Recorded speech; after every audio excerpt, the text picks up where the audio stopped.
ఓం మహాగణాధిపతయే నమః. ఓం గురుభ్యో నమః. ఓం శ్రీమాత్రే నమః. అరుణాం కరుణాతరంగితాక్షీం ధృతపాశాంకుశపుష్పబాణచాపాం అనిమాదిభిరావృతాం మయూకైః అహమిత్యేవ విభావయే భవానీం. శ్రీమాత్రే నమః. ప్రేక్షకులకి లలితాంబిక అమ్మవారి యొక్క అనుగ్రహం పరిపూర్ణంగా కలగాలని మనస్ఫూర్తిగా కోరుకుంటూ మనం ఈరోజు గురువు యొక్క మార్పు, మనం ఆల్రెడీ ఈ విశ్వవసునామ సంవత్సరంలో 3 రాసులు మారుతున్నారని చెప్పుకున్నాము. తద్వారానే కాస్త ప్రజల మీద దాని యొక్క ఎఫెక్ట్ పడడము, మైగ్రేషన్ అవ్వడము, రకరకాల దేశాల నుంచి రకరకాల దేశాలకు మార్పులు చెందడం, పెద్ద మొత్తంలో జనాలందరూ కూడా మారిపోవడం అనేది జరుగుతుంది. దేశాల నుంచి వచ్చేయడం, మారడం అనేటువంటి మనం ఆల్రెడీ చెప్పుకున్నాం. అయితే మరి ఈసారి ఈ గురువు యొక్క గోచారం, మిథునంలో ఉన్నటువంటి గురువు ఏ తేదీల్లో మనకి అతిచారం మూలంగా కర్కాటకంలోకి ఎప్పుడు వస్తున్నాడు, అక్కడ మళ్ళీ వక్రించి మళ్ళీ ఎప్పుడు మళ్ళీ మిథునంలోకి వెళ్తున్నాడు, మళ్ళీ వస్తున్నాడు. అంటే ఇక్కడ ఏమిటంటే, ఇక్కడ మీరు గమనించినట్లయితే 18/10/2025 నుంచి, అంటే ఈ నెల 18వ తేదీ నుంచి గురువు మార్పు జరగనుంది కర్కాటకంలోకి. 18వ తేదీ వచ్చినటువంటి గురువు 12 నవంబర్ 2025కి వక్రిస్తున్నాడు కర్కాటకంలో. వక్రించి ఆ వక్రగతిలో వెనక్కి వెళ్తూ కూడా 5/12/2025కి మీకు వెరీ క్లియర్లీ మిథునంలోకి వెళ్ళిపోతాడు. మిథునంలో వక్రగతిలోనే ఉంటూ ఆ వక్రగతిని కంప్లీట్ చేసుకోవడం 11/3/2026కి వక్రగతి పూర్తవుతుంది. వక్రగతి పూర్తి అయిన తర్వాత మరలా 2/6/2026కి, అంటే నెక్స్ట్ ఇయర్ జూన్ 2వ తేదీకి కంప్లీట్గా మరలా కర్కాటకంలోకి వస్తాడు. అంటే ఏమిటి, ఈ 5 మార్పులు, గురువు మార్పుల వల్ల ఏ భావాలు, ఏ రాసుల వారికి ఏ భావాలు ఎఫెక్ట్ అవ్వనున్నాయి, ఏ విషయంలో మీరు జాగ్రత్తగా ఉండాలనేటువంటి అంశాలు చెప్తుంది. నేనైనప్పటికీ కూడా చెప్పిస్తుంది సాక్షాత్ లలితా అమ్మవారిగా భావిస్తూ తెలుసుకుందాం. కన్యారాశి వారి కనుక చూసుకున్నట్లయితే ప్రధానంగా ఇక్కడ మీ రాశి నుంచి దశమ స్థానంలో ప్రస్తుతం గురువు యొక్క సంచారం జరుగుతుంది. ఈ 18వ తేదీ 10వ నెల నుంచి 2025లో కర్కాటకంలోకి వస్తున్నాడు. ఇది ప్రధానంగా అక్కడ వచ్చినందుకు కొంత స్ట్రెస్తో కూడుకున్నటువంటి కొన్ని విషయాలు జరిగినప్పటికీ కొంత సంతానానికి అభివృద్ధినిస్తాడు. ఎప్పటి వరకు, ఈ 18/10/2025 నుంచి 12/10/2025కి పంచమ స్థానాన్ని వీక్షిస్తున్నాడు కాబట్టి. అలాగే వివాహం అవ్వడానికి కూడా అనుకూలిస్తాడు అక్కడ. అంటే వివాహం చేసుకోవడానికి, వివాహం సంబంధించిన విషయాలకి అనుకూలత ఏర్పడుతుంది. అలాగే ఈ 12/10/2025 నుంచి మళ్ళీ వక్రగతి స్టార్ట్ అవుతుంది. ఎప్పుడైతే వక్రిస్తున్నాడో అది మళ్ళీ మీకు ఎప్పుడైతే మిథునం వైపు వెళ్ళేటువంటి ప్రయాణంలో ఇక్కడ ఏదైనా గృహం కొనుక్కోవడానికి, వాహనం కొనుగోలు చేయడానికి చతుర్థ భావాన్ని చూస్తాడు కాబట్టి అక్కడ, అంటే 12/11/2025 నుంచి 5/12/2025 మధ్యలో ఈ వక్రగతి వలన, మరియు దాని తర్వాత కూడా వక్రించుకుంటూ మిథునంలోకి వెళ్ళిపోతాడండి. అంటే ఈ వక్రించుకుంటూ కర్కాటకంలో ఉండే గురువు ఎప్పుడైతే మిథునంలోకి వెళ్తాడో 11/3/2026 వరకు కూడా అనుకూలత ఉంటుంది.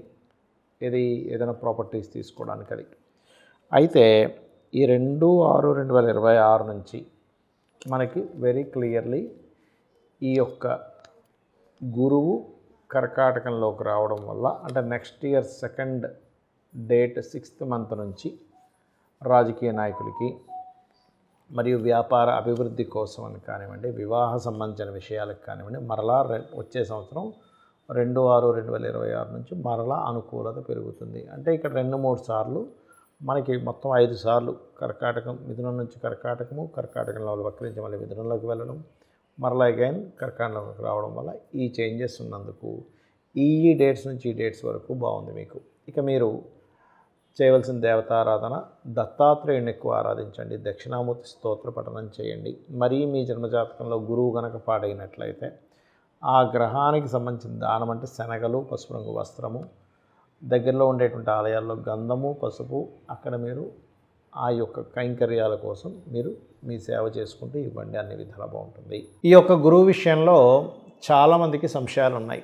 ఏమంటే గురుగ్రహం, గురు బలం అంటారు, ఇప్పుడు పలానా రాశి వారికి ఉందంటారు, పలానా రాశి వారికి లేదంటారు. అసలు ఈ గురుబలం చూసుకోవడం ఎలాగా?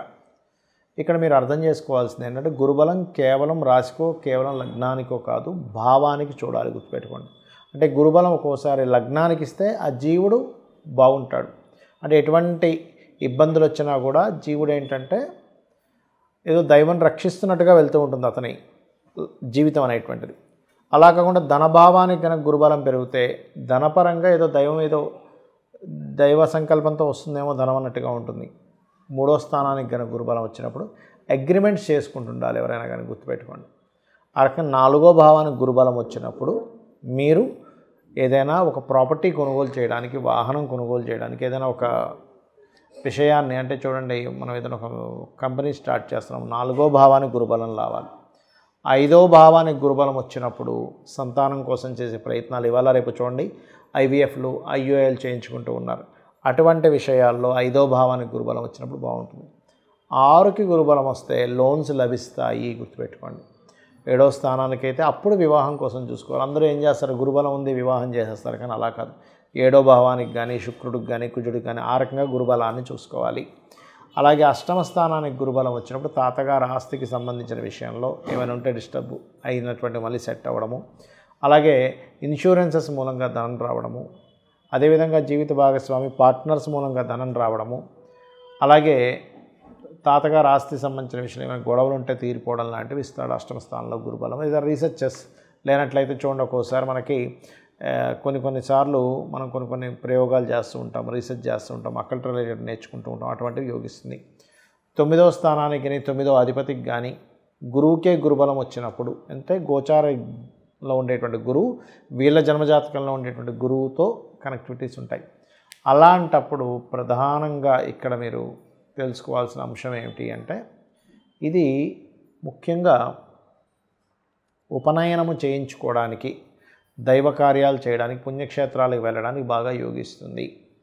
అలాగే 10వ స్థానానికి కనుక గురుబలం వచ్చినట్లయితే ఉద్యోగ అభివృద్ధిని ఇస్తుంది. లాభస్థానానికి అయితేనేమో వ్యాపార అభివృద్ధిని, ఈ ఇంట్లో ఒక్కోసారి చూడండి ఏ శుభకార్యం జరగట్లేదు, ఎటువంటి సక్సెస్ లేదు అనుకునేటువంటి వారికి లాభస్థాన గురుబలం మంచిది.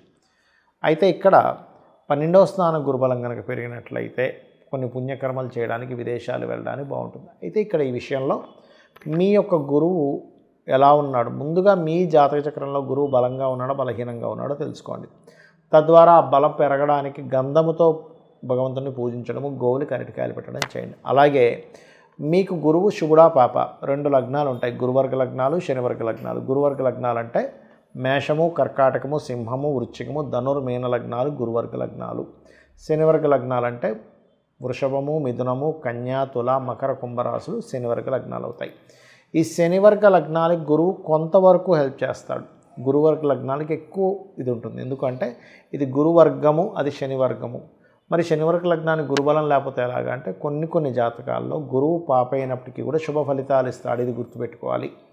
కొన్ని లగ్నాలకు గురువు శుభుడైనా పాప ఫలితాలు ఇస్తాడు. అదేమిటి అంటే, మీ యొక్క జన్మజాతకంలో గురువు ఉన్నటువంటి కండిషన్ బట్టి మీకు గురుబలం అనేటువంటిది ఏర్పడుతుంది. ఇది ప్రధానంగా చూసుకోవాలి. గురుబలం ఉన్నటువంటి వ్యక్తికి దైవానుగ్రహం బాగుండడము, సంతాన అభివృద్ధి కలగడము, గురువులతో మంచి సపోర్ట్ రావడము, ఇవన్నీ జరుగుతాయి. గురుబలం లేనటువంటి పిల్లలకి చిన్నప్పుడు చూడండి స్కూల్లో టీచర్స్తోనే ఎక్కువగా ఇబ్బందులు పడుతుంటారు. అప్పుడు మనం అర్థం చేసుకోవాలి, గురుబలం తక్కువగా ఉంది. మంచి కార్యాలు ఎవరైనా చెప్పినా మనకు చేయబుద్ధి కాదు, అప్పుడు గురుబలం తక్కువగా ఉందని అర్థం చేసుకోవాలి. గురు సమానుల్ని మనం తెలియకుండానే వాళ్ళతో మనం ఒక మాట పడ్డము, మనం వాళ్ళని చులకనగా చూడడం జరుగుతూ ఉంటుంది. అలాంటప్పుడు కూడా మనం అర్థం చేసుకోవాల్సింది ఏంటంటే గురుబలం తక్కువగా ఉంది. అలాంటప్పుడు మనం చేయవలసింది దక్షిణామూర్తి యొక్క ఆరాధన లేదా దత్తాత్రేయుడి యొక్క పారాయణం చేయడము, ఇవి ఎక్కువగా చేస్తుండాలి. లేదా గోశాలకు వెళ్ళి గోవులకి అరటికాయలు తినిపించడము, పసుపు, గంధము లాంటి పదార్థాలను చక్కగా ఆలయాల్లో సేవకి వినియోగించుకోమని ఆ యొక్క భగవంతుడు మీకు అనుగ్రహం ఇచ్చాడనేటువంటి భావనతో వాటికి ఇవ్వడం చేయండి. అప్పుడు ఏమవుతుందంటే గురుబలం ఎప్పుడైతే పెరిగిందో మనిషి జీవితంలో చాలా ముఖ్యమైనటువంటి అంశం. గురువు బాగుంటే జ్ఞానం పెరుగుతుంది. జ్ఞానం వల్ల అంటే మనం ఏదైనా పుణ్యకార్యములు చేయాలన్నా, దేవత ఆరాధన చేయాలన్నా గురుబలం ఉండాలి. గురుబలం ఉంటేనే మనం చేసేటువంటి దేవత ఆరాధన ఏవైతే ఉంటాయో అవన్నీ కూడా ఫలిస్తాయి, గుర్తుపెట్టుకోండి. కాబట్టి గురుబలం పెంచుకునేటువంటి విషయాల్లో ఈ యొక్క ప్రక్రియలు పాటించండి.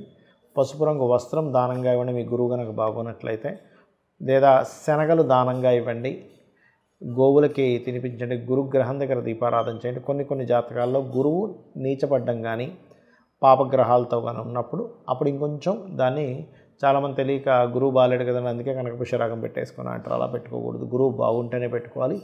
గురువు బాగులేని పక్షంలో వాటికి సంబంధించిన దానాలు ఇవ్వాలి. అంటే శనగలు, పసుపు రంగు వస్త్రము, పసుపు, గంధము ఇలాంటివి దానంగా ఇస్తూ ఉండాలి. లేదా పసుపు రంగు వస్త్రాలు ఎవరికైనా దానంగా ఇవ్వవచ్చు ఆలయాల్లో ఉండేటువంటి వారికి. తద్వారా మీకు గురువు ఇచ్చేటువంటి నెగటివ్ రిజల్ట్స్ తగ్గుతాయి, పాజిటివ్ రిజల్ట్స్ అనేటువంటివి పెరుగుతాయి. గుర్తుపెట్టుకోండి. ఇలా చేయండి, అన్ని విధాలా మీకు బాగుంటుంది. శ్రీమాత్రే నమః.